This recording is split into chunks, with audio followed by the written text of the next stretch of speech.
I think this does make Joe Biden a lame duck.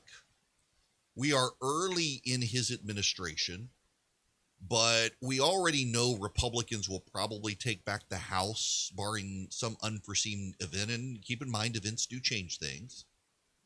But the fact that Kamala Harris has gone into hiding on this issue is clear they're trying to protect her from the fallout. You know, they've been using the phrase Biden-Harris administration up until this moment.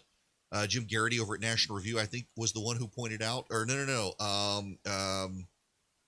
So I can't remember now. Somebody pointed out that they've stopped using the Biden-Harris administration. They're referring to the Biden administration. Now, they're clearly trying to protect Kamala Harris from the fallout. I can't remember who pointed that out, but someone did. And it, sure enough, when you look at all the statements made, they're talking about the Biden administration, no more Biden-Harris. They have got to insulate her from the fallout. The problem is Kamala Harris was pretty quick to chime in and say that she was the last one in the room with Biden before he made the decision.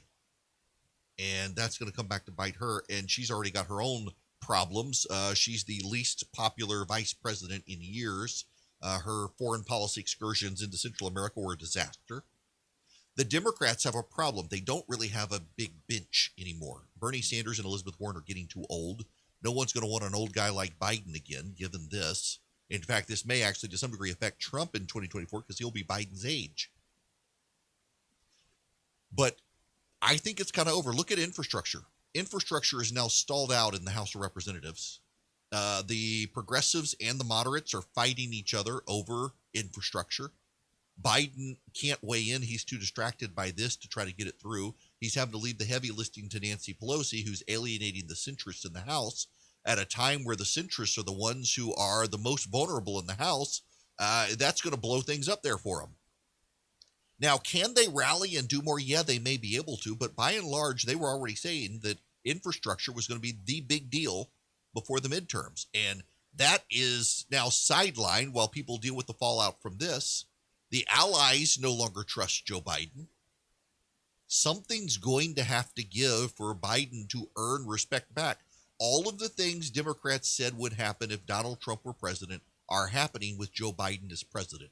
It makes the Democrats look unprincipled. It makes the Democrats look unmoored. And who do you put in there? Remember, Kamala Harris was put there to win over independent voters. They needed someone who checked the boxes of minority and female. She fit.